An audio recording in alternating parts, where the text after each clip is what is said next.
오늘 수요 예배 또 방송을 통해서 또 오늘 이 시간 예배 자리에 나온 여러분들 주님의 이름으로 축복합니다. 말씀의 은혜를 같이 나눌 수 있는 귀한 시간이길 원합니다.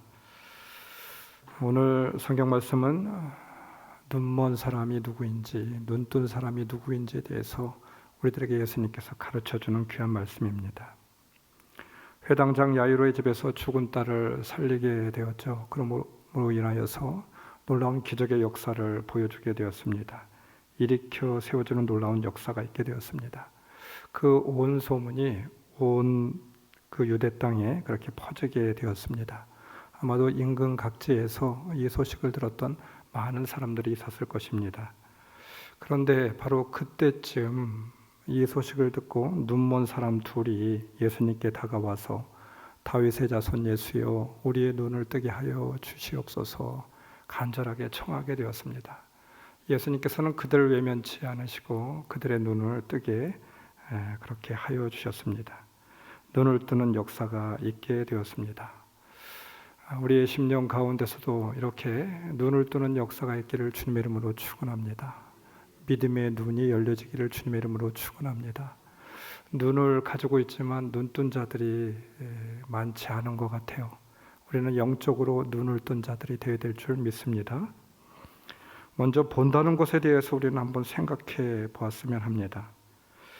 우리가 본 것만 믿는다. 우리 눈으로 본 것만 믿는다. 우리는 그렇게 말하기도 하고 보여주면 믿겠다 말을 하고 있습니다. 내가 보는 것은 확실하고 내 눈으로만 봐야지만 내가 믿겠다라고 하는 것이죠. 여러분, 내 눈으로 본 것만 그렇게 보여지는 것입니까? 내 눈으로 본 것만 우리가 믿을 수 있는 것일까요?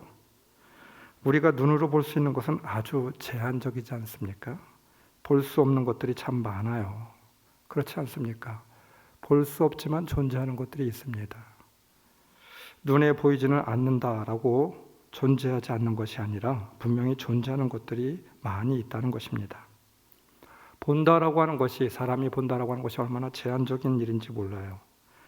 가시광선의 영역 너머에 자외선과 적외선이 있죠. 우리 눈으로는 보여지지 않습니다. 하지만 있습니다. 여러분, 또 있습니다. 바람의 흐름이 있고 온도의 대류가 있습니다. 우리 눈으로 보여지는 것입니까? 공기가 있어서 우리가 숨을 쉬고 살아가고 있지만 공기를 우리 눈으로 보고 있습니까? 그렇지 못하잖아요. 그뿐입니까? 아주 너무나도 작은 것, 미세한 것 우리 눈으로 볼 수가 없습니다. 그럼에도 불구하고 있는 것입니다. 눈에 보이지 않지만 천체가 질서에 따라 움직이고 있고 보이지 않지만 영의 세계가 있는 것이 분명히 존재하고 있는 것이죠. 그런 수많은 세상에 보이지 않는 것들이 있음을 알면서도 내 눈으로 봐야만 믿겠다라고 말하는 사람처럼, 그렇게 믿는 사람처럼 어리석은 사람이 어디 있겠습니까? 지도에 보면 메르카토르라고 하는 도법이 있습니다. 우리가 사용하고 있는 그런 도법이죠. 메르카토르라고 하는 이 도법은 네덜란드 사람이 그렇게 창안하여서 우리들이 요즘 그렇게 쓰고 있는 그런 지도의 활용법입니다. 우리는 어렸을 때부터 이런 세계 지도를 보았기 때문에 우리는 이것이 세계를 표현한 지도라고 생각합니다. 그런데 여러분, 이 지도에는 비밀이 하나 숨어 있습니다. 우선은 지구는 둥근 구의 형태를 하고 있기 때문에 평면의 지도를 그려낸다라고 하는 것은 굉장히 제한적인 일이고 어려운 일입니다. 그래서 지도를 만드는 사람들 가운데는 과연 완벽한 지도를 만들어낼 수 있는가라고 하는 부분에 대해서 회의를 할 정도입니다. 둥그런 구의 형태는 보는 방향에 따라서 달리 보이기 때문에 기준이 바로 애매모호하다라고 하는 것이죠. 우리가 보는 지도의 단점은 적도 주변은 그래도 덜한데 위와 아래쪽으로 올라가거나 내려갈수록 왜곡이 심해질 수밖에 없는 것입니다. 보통 세계 지도는 유럽이나 북아메리카를 중심으로 하여서 그려져 있습니다. 여러분들이 한번 자세히 살펴보시면 그것을 느낄 것입니다. 유럽과 북아메리카를 크게 그리고 중심에 오도록 그려져 있다고 하는 것이죠. 지도를 그리는 사람의 주관이 아주 상당히 많이 들어간 그런 부분입니다. 북아메리카는 실제로 아프리카의 3분의 2 정도밖에 되지 않는데 지도에는 훨씬 큰 모습으로 그려져 있어요. 유럽의 크기는 실제로는 유럽 전체가 인도보다도 작다라고 합니다. 그 많은 나라들이 인도 정도의 크기에 몰려 있는데 우리는 유럽을 인도의 몇 배 정도로 그렇게 크기로 알고 있습니다. 아프리카는 그린란드의 14배 정도나 크고, 남미는 유럽보다 훨씬 더 크고, 멕시코는 알래스카보다도 3배나 더 크다라고 하는 것이죠. 그리고 일본은 여러분 독일보다도 큽니다. 그런데 우리는 어떻게 알고 있습니까? 독일이 훨씬 더 면적이 넓은 나라라고 그렇게 생각하고 있잖아요. 실제로는 그렇지 않다고 하는 것입니다. 메터스 독법이라고 하는 것이 있는데 실제 크기로 보여주는 그런 독법이라고 하는 것이죠. 우리가 보는 것은 우리의 마음과 생각에 따라 전혀 다르게 보인다라고 하는 것입니다. 그래서 보는 것이 우리가 믿는 것에 전부가 되어서는 참 곤란하고 안 된다라고 하는 것이겠죠. 보이지 않는 것을 어떻게 우리는 볼 수가 있겠습니까? 심령의 눈이 떠져야만 됩니다. 그래야 우리는 바로 볼 수가 있어요. 특별히 믿음의 생활 가운데 우리 그리스도인들이 삶을 살아갈 때 이 믿음의 눈이 떠져 있는 것이 더 중요합니다. 우리에게 더 절대적으로 필요한 것은 육신의 눈이 아니라 우리 심령의 눈이 떠 있어야 되지 않을까요? 오늘 본문에서 소경 2명이 예수님을 계속 따라옵니다. 저들에게는 눈을 뜨면 행복이 온다. 아주 단순한 공식이 있습니다. 맞는 말입니다. 눈을 뜨는 것이 앞을 보지 못하는 것보다 얼마나 더 큰 행복이겠습니까? 그러나 눈을 뜨고 살아가는 우리에게 날마다 보는 것의 기쁨과 감격이 있습니까? 그렇지 못한 것이 바로 우리의 현실이라고 하는 것이죠. 오늘 말씀에 소경이 진정 보고 있는 것이 있었습니다. 이 한 가지가 중요합니다. 세상을 보는 눈은 멀었습니다. 그러나 그들에게는 영적인 눈이 뜨여지게 되었어요. 예수님을 알아보았잖아요. 다윗의 자손 예수요. 여러분, 이 말씀은 가히 혁명적인 그런 말씀입니다. 바로 예수님이 메시아라고, 하나님의 아들이라고 고백하는 것이죠. 그들은 실제로 앞을 보지는 못하였지만 영적인 눈이 떠져 있었습니다. 마태가 이 사건을 통하여 들려주고 싶은 내용도 그것입니다. 다윗의 자손, 예언서를 통하여 들려주고자 하는 내용, 이스라엘을 위하여 하나님이 약속하신 메시아가 왔다라고 하는 것이죠. 바로 그 메시아가 예수로, 나의 구주로 고백되어져야 될 줄 믿습니다. 예수님이 생명의 주요, 길이요, 진리요, 생명이라고 하는 것을 알았습니다. 그들은 보았습니다. 예수님이 전부입니다. 진정한 소망과 구원이 그분에게 있습니다. 육체의 눈을 뜨는 것, 그래서 밝은 세상을 보는 것, 이것이 진정한 의미가 아니죠. 예수님을 알고 예수님에게 소망이 있고 예수님에게 진정 구원이 있음을 아는 것, 이것이 정말 눈뜬 자들 아니겠습니까? 2000년 전의 사람들은 주님이 오심을 알지 못하였어요. 우리 주님이 태어나신 것을 알아보는 자들은 지극히 극소수에 불과하지 않았습니까? 동방박사와 목자들, 그리고 성전에 있었던 시몬과 안낫, 불과 몇 명의 사람들에 불과하였습니다. 그리고 예수님께서는 30년 동안 또 3년 동안 공생애를 사시게 되었지만 예수님을 진정 알아보는 사람들은 극히 드물었습니다. 예수님께서 공생애를 처음으로 시작하게 되었을 때 세례 요한이 바로 예수님에 대해서 하나님의 아들로 고백하게 되었어요. 하나님은 예수님을 온 천하에 드러내고 싶으셨습니다. 그리고 그 역할을 세례 요한이 맡게 되었죠. 주님께서는 세례 요한에게 세례를 받으시기 위하여 요단강으로 가셨을 때 그곳에는 이미 큰 인파가 몰려 있었지만 아무도 주님을 알아보지 못하였습니다. 그러나 세례 요한만은 달랐죠. 그는 주님을 뵙는 순간 보시오, 세상 죄를 지고 가는 하나님의 어린 양입니다. 예수님을 하나님의 아들로 고백하게 되었습니다. 어떻게 세례 요한은 이렇게 복된 눈을 갖게 되었을까요? 복된 귀를 갖게 되었을까요? 그 많은 사람들 중에 어떻게 세례 요한만은 주님을 바로 보고 알 수 있었겠습니까? 한자에서 본다라고 하는 표현을, 의미를 우리가 말하게 될 때 두 가지로 사용하고 있는 것을 볼 수가 있습니다. 볼견이라고 하는 말과 볼관이라고 하는 말입니다. 견과 관을 사용해서 본다라고 하는 말을 종종 표현하기도 합니다. 보이는 것을 그저 보는 것을 견이라고 말하고, 그런 반면에 무엇인가를 아주 세심하게 통찰력 있게 보는 것을 관이라고 표현을 하기도 합니다. 단순히 보여지고 들려지는 현상을 견하면 우리는 어디에서도 하나님이 계시는 것을 관할 수가 없어요. 하나님과 영적인 일은 견이 아닌 관, 심령의 눈으로, 영적인 통찰력의 눈으로 집중하여서 보게 되었을 때 보여지는 것이죠. 가룟 유다는 주님과 함께 3년이나 함께 동고동락했지만 은전 30냥에 주님을 팔아버리고 말았습니다. 관해야 될 주님을 견으로 보았기 때문인 것이죠. 그리고 견의 대상이었던 세상을, 재물을 관하였기 때문에 그는 저주스러운 인생이 되었습니다. 주님을 3년 동안 따라다니면서 보았으면서도 불구하고 주님을 배반하는 자가 되었어요. 우리는 어떠한 인생을 살아가고 있습니까?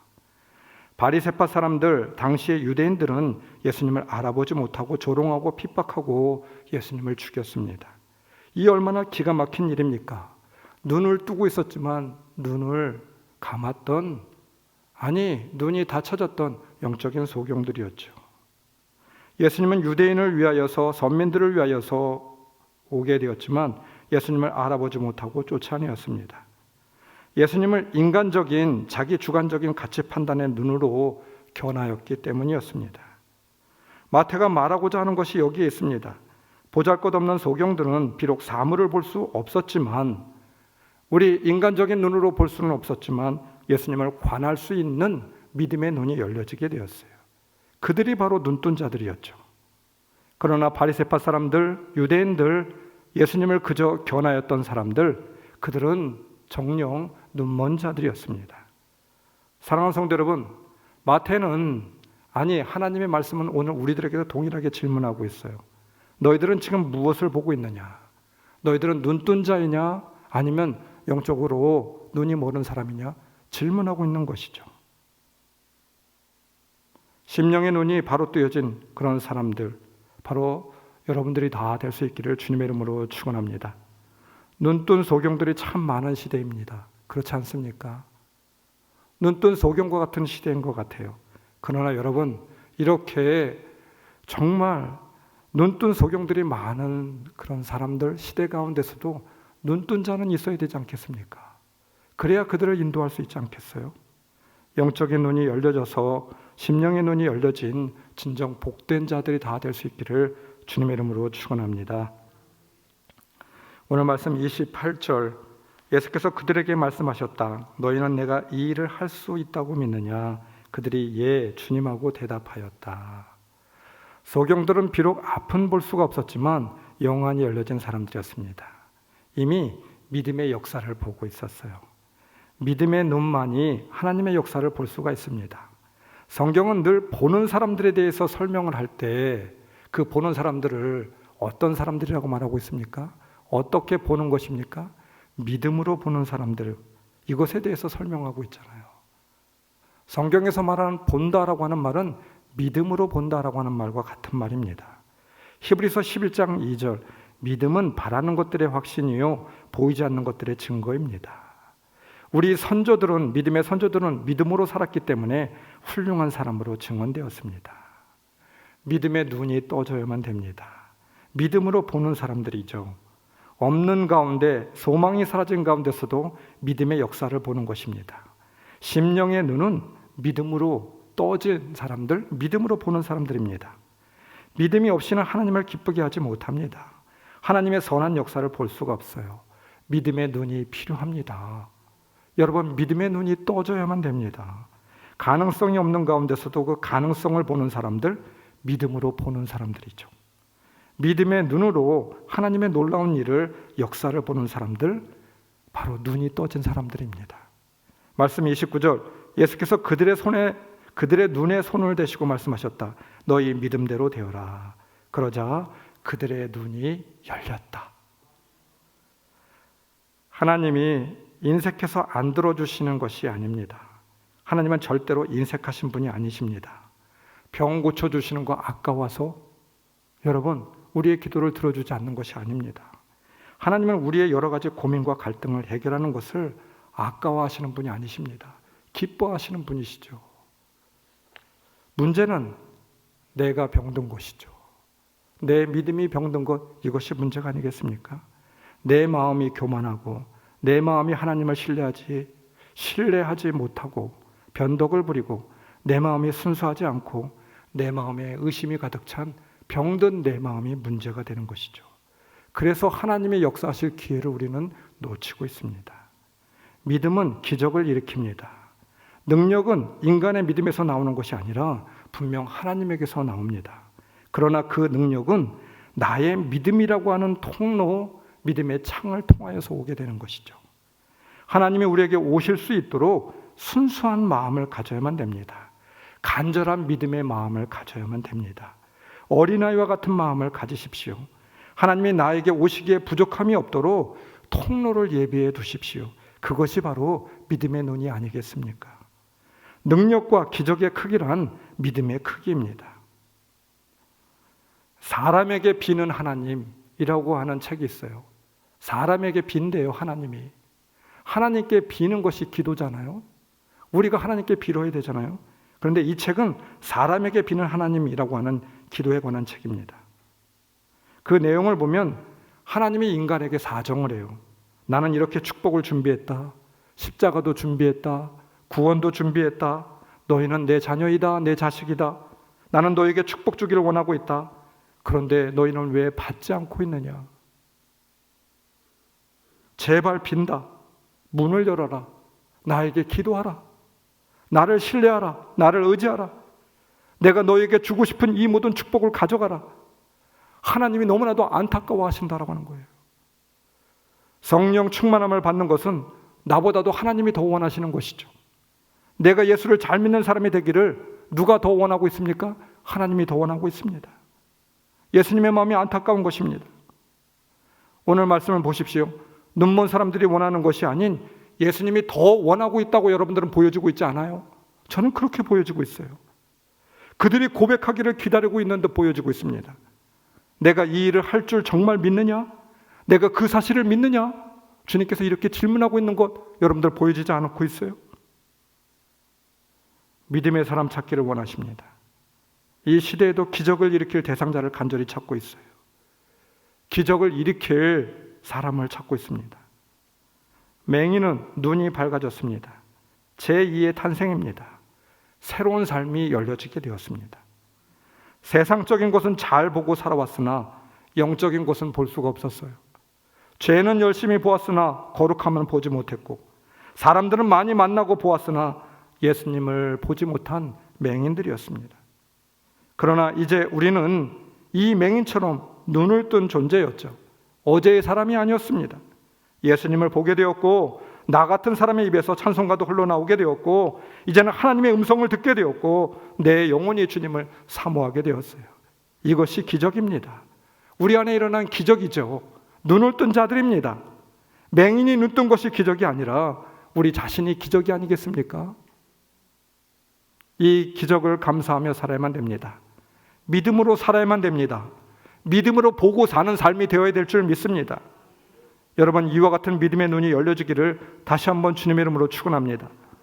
나를 통하여 이루실 새로운 소망과 은혜의 역사를 볼 수 있는 믿음의 눈이 떠진 사람들이 될 수 있기를 주님의 이름으로 축원합니다.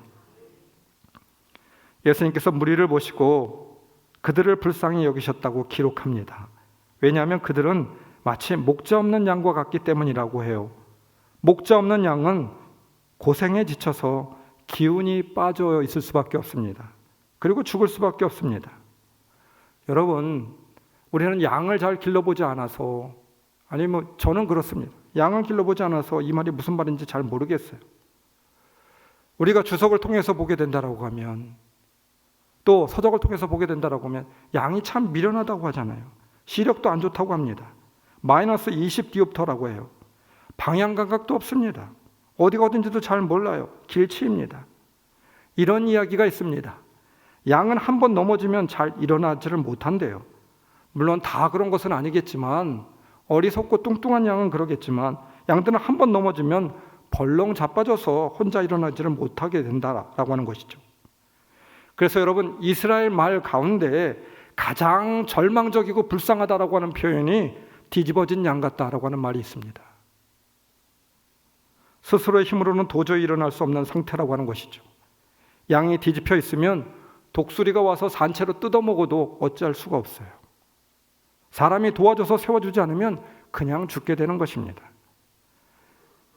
그런데 예수님은 무리들을 모시고 마치 목자 없는 양같이 불쌍히 여기셨다.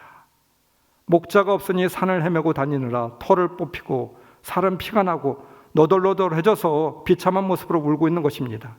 그리고 결국에는 죽게 되는 것이죠. 양은 어리석습니다. 능력도 없어요. 날 잡아먹으라고 울고 있으니 맹수들이 그냥 두겠습니까? 이런 비참한 처지에 있는 것이 양입니다. 그런 비참한 처지를 그냥 두고 보지 못하는 마음이 바로 예수님의 마음이래요. 예수님의 마음으로 보는 것이죠. 예수님의 눈으로 보는 것, 이것이 바로 믿음으로 보는 것입니다.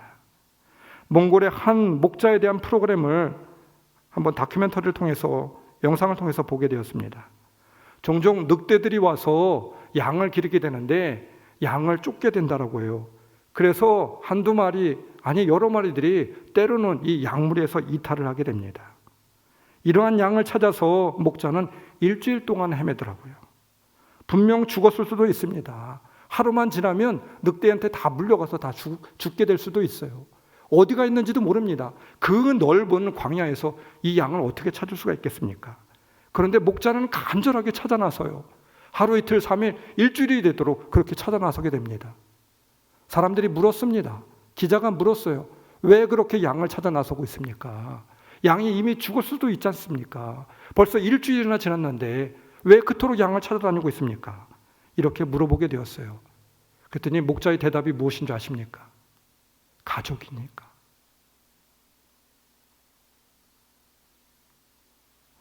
가족이니까, 내 가족이니까 어찌 찾지 않을 수 있겠느냐, 이렇게 말하더라고요.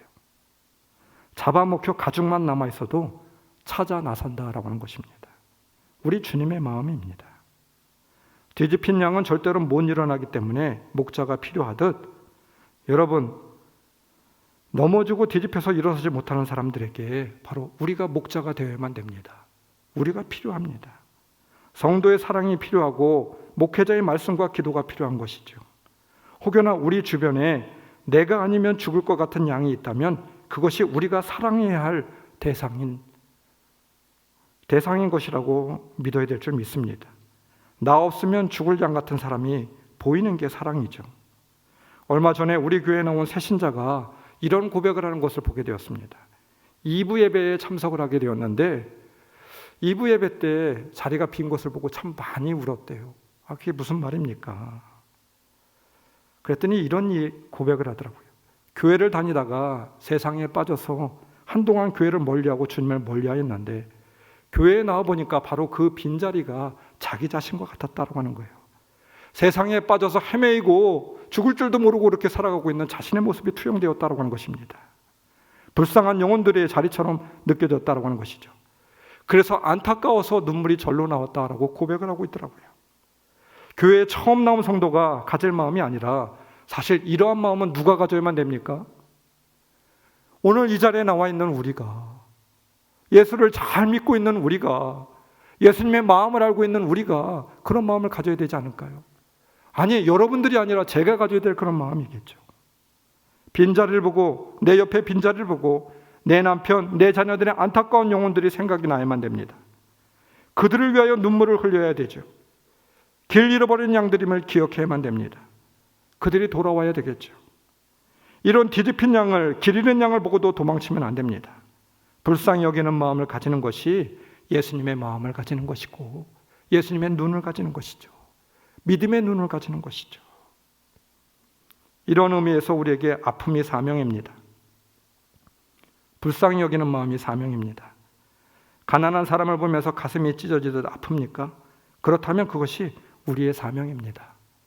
북한 동포를 보고 가슴이 아픕니까? 그것이 사명이죠. 청년들을 보면서 가슴이 먹먹합니까? 그것이 사명입니다. 복음을 받지 못한 가족, 이웃, 친지를 향하여 갖는 그런 아픔이 우리에게 있어야만 됩니다. 많이 아픈 것은 많이 사랑하는 것입니다. 가족도 마찬가지죠. 남편을 보고 아내를 보고 가슴이 아픕니다. 화를 내기도 하고 울기도 합니다. 왜 그럴까요? 사랑하니까 그렇죠. 아직도 사랑이 남아있으니까 그렇죠. 사랑하지 않는 사람을 보고 화내고 가슴 아파하는 사람 보았습니까? 아내와 남편이 큰 소리 낼 때, 큰 소리 칠 때 똑같이 반응하지 말고 아, 저 사람이 나를 사랑하고 있으니까 저러고 있구나, 이런 마음이 들어야 되겠죠. 아직 포기하지 않았기 때문에 저러는 거구나, 감사할 수 있는 우리가 되어야 될 줄 믿습니다. 첫 자녀를 낳고 가슴이 아려옵니다. 연로한 부모님을 보며 마음이 시립니다. 사랑하기 때문인 것이죠. 그런데 나이가 먹으면서 몸이 점점 아파집니다. 근육도 뻣뻣해지고 허리도 아프고 체력도 떨어집니다. 몸이 아픈 것보다 우리가 더 경계해야 될 것은 마음이 아프지 않은 것이죠. 이런 것이 바로 마음이 강팍해진 그런 마음이죠. 사랑이 메마르면 나타나는 증상이죠. 교회에 무슨 일이 있으면 아파야 되는데 전혀 아프지가 않아요. 속도원이 무슨 일이 있으면 마음이 아파야 되는데 속장으로서 마음이 아프지 않아요. 내가 맡고 있는 부서가 내가 부서장이라고 하면 문제가 있다고 하면 마음이 아파야 되는데 아프지가 않아요. 여러분, 정말 문제가 있는 것이죠. 하나님이 구하시는 것은 상한 심령이라고 분명히 말하였습니다. 우리에게 이런 사랑의 마음과 아픈 가슴이 있기를 주님의 이름으로 축원합니다. 그럴 때 하나님이 기뻐하시는 사랑의 공동체를 만들어 나갈 수 있는 것이죠. 아픈 가슴을 사명으로 품고 오늘도 우리가 중보하고 있는 자들을 위해서 불쌍히 여기는 마음으로 주님의 마음과 주님의 눈으로 나아가는 것이죠. 이것이 바로 믿음으로 보는 것 아니겠습니까? 눈뜬 자들이 아니겠습니까? 믿음 안에서 눈뜬 자들이 아니겠습니까? 이러한 사명이 우리들에게도 있기를 주님의 이름으로 축원합니다. 아픈 마음으로 살아갈 수 있는 저와 우리 좋은교회 모든 성도 여러분들 되시길 주님의 이름으로 축원합니다. 기도하겠습니다. 아버지 하나님, 오늘 이 시간 우리에게도 주님의 마음을 허락하여 주옵소서. 주님의 마음으로 볼 수 있는 눈이 열려지게 하여 주시옵소서. 사랑하는 우리 가족들을 위하여서, 중보기도자를 위하여서 주님의 마음으로 볼 수 있는 우리 모두가 될 수 있도록 인도하여 주시옵소서. 오늘 이 시간 우리가 믿음의 눈을 떠서 주님을 바라봅니다. 오늘 이 시간 우리와 함께 하여 주시고 우리 주님 동행하여 주옵소서. 믿음의 삶을 살아갈 수 있는 귀한 축복된 성도들 될 수 있도록 은혜 내려 주옵소서. 예수님의 이름으로 감사하며 축복하며 기도드리옵나이다. 아멘.